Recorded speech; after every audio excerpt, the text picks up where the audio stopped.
नमस्कार, मैं अभिलाष खंडूड़ी। आज मैं उठाऊंगा सहसपुर की आवाज और पूछूंगा सहसपुर की जन जन की मन की बात। 2022 के विधानसभा चुनाव निकट हैं और ऐसे में कई सारे उम्मीदवार अपनी अपनी दावेदारी प्रस्तुत करेंगे। आज हमारे बीच मौजूद हैं कांग्रेस के ऐसे ही जाने माने नेता जो आजकल अपने बागी तेवर की वजह से सुर्खियों में हैं। जी हाँ, मैं बात कर रहा हूँ आजाद अली जी। आजाद अली जी, बहुत बहुत स्वागत है आपका। धन्यवाद भाई साहब। आजाद अली जी, मेरा पहला सवाल जो जनता ने भेजा है जी, वो मैं आपसे पूछता हूँ। अलग अलग गुटों में बटी कांग्रेस के किस खेमे के नेता हैं आजाद अली? राहुल गांधी, सोनिया गांधी, हाथ का निशान। मैं तो हाथ के निशान के गुट का कांग्रेस नेता हूँ। मेरा नेता सोनिया जी हैं, राहुल जी हैं, हमारे नेता हरीश जी हैं, प्रीतम सिंह जी हैं, किशोर उपाध्याय जी हैं। हम कांग्रेसी हैं। अगले सवाल की ओर चलते हैं। जी, आखिर कौन है पार्टी में आपका वो विलन जो हर चुनाव में आपको नुकसान पहुंचाता है? अभी तक मैं चुनाव लड़ा ही नहीं हूँ। ये कह सकते हैं कि सहसपुर खराब करने वाले विलन रहे जो भी लोग हैं उनका समय समाप्त हो चुका है। तो मेरा कोई विलन नहीं है। मेरे सब यार दोस्त हैं, मेरे सब भाई बंधु हैं। और मैं जिस कार्यशैली पे चल रहा हूँ, मुझे उम्मीद है कि मुझे शायद कोई विलन मिलेगा भी नहीं। सब दोस्ती मिलते जा रहे हैं और दोस्तों का काफिला जैसे बढ़ रहा है आगे भी बढ़ेगा। जी, अगले सवाल की ओर चलते हैं। पार्टी के वफादार होने के बावजूद आप वरिष्ठ नेताओं का भरोसा क्यों नहीं जीत पाए? मुझे प्रीतम सिंह जी प्यार करते हैं, मुझे राष्ट्रीय महासचिव हरीश रावत जी प्यार करते हैं, किशोर भाई मुझे प्यार की नज़र से हमेशा देखते हैं। अब मुझे जो दोगले होंगे या जो कांग्रेस की ही जड़ें काटने वाले नेता होंगे, अगर उन लोगों को या वो लोग कहीं बोल रहे हैं कि जी आजाद अली भरोसा नहीं जीत पा रहे हैं, तो मुझे उन लोगों का भरोसा जीतने की आवश्यकता भी नहीं है। मैं सेवा कर रहा हूँ, मेरा काम सेवा करना है। आपको लगता है कांग्रेस में आपका भविष्य सुरक्षित? कांग्रेस में या कांग्रेस की सरकार रहते हुए सबसे पहली बात तो यह है कि देश सुरक्षित है। हमें हमारे देश के बारे में सोचना है, हमें देश हित में सोचना है। अपने बारे में सोचने से ज्यादा जरूरी मैं समझता हूं हमें देश के बारे में सोचने की इस समय आवश्यकता है। क्योंकि इस समय के जो हालात बना दिए भारतीय जनता पार्टी ने, जिस तरह की स्थिति इस समय बन चुकी है देश की, ये जो देश का अन्नदाता है, अब कल की घटना को ले लीजिए, आप परसों के मामले की घटना को ले लीजिए, तो जो जिस तरह के हालात बने हैं, इन हालातों में हमें अपने भविष्य सुरक्षित ना देखते हुए अभी सबसे ज्यादा जरूरी है कि हमें देश के बारे में सोचना चाहिए। और अगर हमारा देश सुरक्षित हो तो हम सुरक्षित हैं। मेरा अगला प्रश्न जी, आपको लोग बदजुबान और दबंग नेता क्यों समझते हैं? अब भाई ठीक है, वो तो अपने क्षेत्र का कोई अगर किसी तरीके का कोई काम होता है और जिस तरीके से अधिकारी अपनी ये कह लीजिए कि कलम की ताकत को या अपने रवैये को आम आदमी के प्रति इख्तियार करते हैं। अब एक जहां गरीब आदमी की या किसी आम आदमी की बात आती है, ये जरूर है कि मैं उसमें पूरी ताकत के साथ, वो चाहे छोटा अधिकारी हो चाहे बड़ा अधिकारी हो, उसमें अड़ जाता हूं। क्योंकि मेरा मकसद होता है किसी भी आम आदमी को या किसी भी जरूरतमंद की सहायता होनी चाहिए। और वहां पर छोटा अधिकारी हो या बड़ा हो, मैं उस चीज की कोई परवाह नहीं करता। उसके लिए लोग बदजुबान बोलते हैं, बोलते रहे। इसी में एक सवाल और क्या कहा था आपने कि बदजुबान और, हाँ, तो इसको दबंगई कहिए या मेरा ये कह लीजिए कि अपना मिजाज होता है, तरीका होता है। भाई ये बताओ कि आज तक बदजुबानी मैंने किस अधिकारी से अपने लिए की, या किसी भी ऐसे फील्ड में या किसी भी ऐसे प्लेटफॉर्म पे बदजुबानी या दबंगई की जिस तरीके का आपने सवाल किया, अपने लिए आजाद अली ने आज तक कहीं नहीं की है। वो मेरे क्षेत्र से रिलेटेड या देहरादून जिले का कहीं का भी कोई मामला होता है, वो एक जनहित के या आम आदमी का मामला होता है, वो भी पीड़ित के लिए, उसके लिए वो कोई भी रंग रूप दें तो वो क्या बोलते हैं, जब नाचना ना आए तो आंगन टेढ़ा ही बताते हैं। तो जिन अधिकारियों को मजबूरन वो जरूरी काम करने पड़ जाते हैं जिनको नहीं करना चाह रहे, या ये कह लीजिए कि दलाली भी कर रहे हैं कुछ कर्मचारी अधिकारी, कुछ कई सारे लोग, तो उनकी वो दलाली वाला काम आजाद अली को पसंद नहीं है। अब उसको जो भी नाम दे। आजाद जी, जनता का अगला प्रश्न जी, क्या सियासी रसूख के लिए विधायक बनना ही आपका अंतिम लक्ष्य? बिल्कुल नहीं। मैंने अभी हाल ही में, शायद आप मेरे फेसबुक पेज पर भी देखिए, और हाल ही में जो कार्यक्रम हुए उसमें परसों गणतंत्र दिवस पे मैंने एक कार्यालय का शुभारंभ किया। तो वहाँ कुछ बहनों ने बोला, या कई सारे लोगों की अपेक्षा जो रहती है कि जी आप अगर विधायक बनते हैं इस बारी, तो हमें निश्चित उम्मीद है सहसपुर में जो इस समय हर तरीके से हर फील्ड में स्थितियां खराब है वो सुधरेंगी। तो मैंने उन लोगों को भी बोला, अभी परसों परसों मैंने अपने फेसबुक पेज पे भी लिखा, मैं विधायक बनूं या ना बनूं, मैं अपने क्षेत्र का नेतृत्व करना और सुख दुख में शामिल होना कभी नहीं छोड़ूंगा।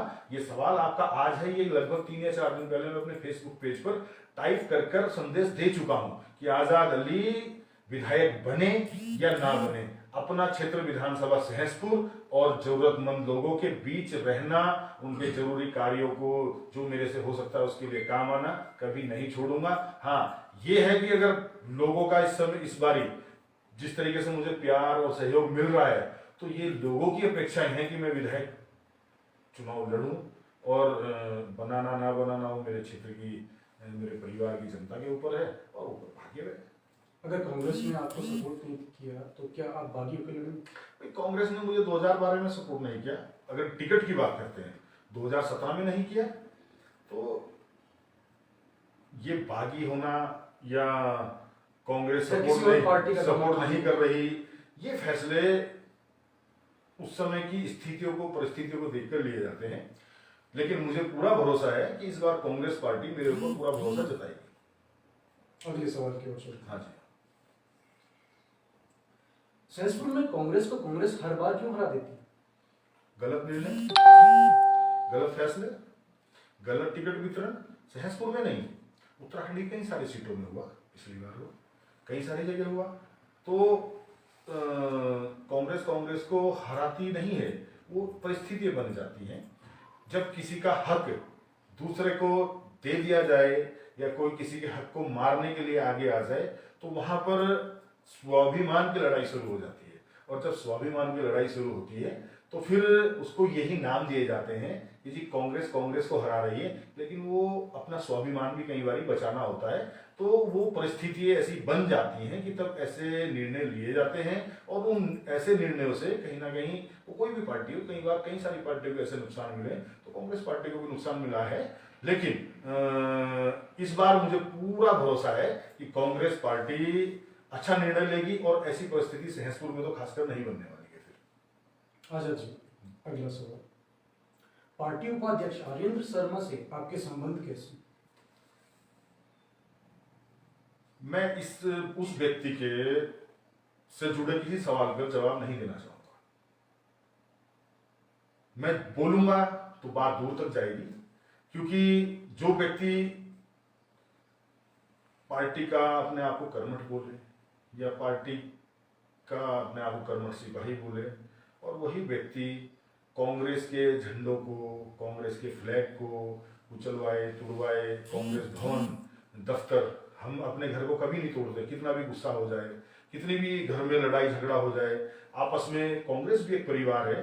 तो परिवार में 4 बर्तन होते हो, खनकते भी हैं, गलत फैसले भी लिए जाते हैं, लेकिन अपना घर तो उसने कभी नहीं तोड़ा होगा। उसके घर में झगड़ा हुआ, उसने अपने घर में या अपने कपड़े तो कभी नहीं फाड़े होंगे, अपने बच्चों के, अपने परिवार के कपड़े कभी नहीं फाड़े होंगे। तो जिस व्यक्ति ने कांग्रेस भवन तोड़फोड़ की, कांग्रेस के फ्लैग को कुचलवाया, तोड़वाया, और फिर कांग्रेस के ही वर्तमान उस समय के तत्कालीन प्रदेश अध्यक्ष के खिलाफ चुनाव लड़े, ऐसे व्यक्ति के लिए मैं कहूंगा प्लीज अगला सवाल ऐसे व्यक्ति से जुड़ा मुझसे ना करें, क्योंकि मेरे जो जवाब होंगे वो इस कदर सच्चे और कड़वे होंगे कि वो शायद मेरे उस प्रिय नेता को अगले सवाल की ओर चलते हैं। त्रिवेंद्र सिंह रावत के मुकाबले कांग्रेस में आपका मुख्यमंत्री चेहरा कौन हो सकता है? त्रिवेंद्र सिंह रावत मुख्यमंत्री इस समय भारतीय जनता पार्टी की जिनकी आप बात कर रहे हैं, उनको तो फिसड्डी नंबर 1 का खिताब मिला है। ठीक है, अब ऐसे मुख्यमंत्री के तो सामने आप जिसको भी ला दो, ठीक है, उसके लिए मैं बहुत ज्यादा कंपटीशन की बात नहीं कर रहा हूं। लेकिन जो मोदी जी ने जिस तरीके से झूठ और सिर्फ हवाई फायर, उनकी जो बातें हैं, उससे जो देश को गुमराह कर रखा है, वो थोड़ा कठिन है। त्रिवेंद्र जी तो टोटल फेल मुख्यमंत्री हैं, उसको तो एबीपी का ही न्यूज चैनल ने शायद दिखाया, तो जो इतना राष्ट्रीय नेशनल लेवल के चैनल ने उनको खिताब 1 नंबर फिसड्डी का दे दिया। अब अब उस व्यक्ति के लिए किसको कंपटीशन में माने, हम खड़े हैं ना, तैयार हैं त्रिवेंद्र जी के लिए, आए 2022 में। चप्पा चप्पा भाजपा क्या कहना चाहेंगे? नहीं नहीं, इस समय तो सिर्फ लोग इस कदर त्रस्त कर दिए चप्पा चप्पा भाजपा ने कि जब एक समय आया था कि मोदी हर हर मोदी घर घर मोदी, तो इन लोगों से अब लोग धीरे धीरे समझ रहे हैं ये हर हर मोदी घर घर मोदी का जो इन्होंने नारा दिया था वो एक आज पूरे देश में सिर्फ जुमला साबित हो गया।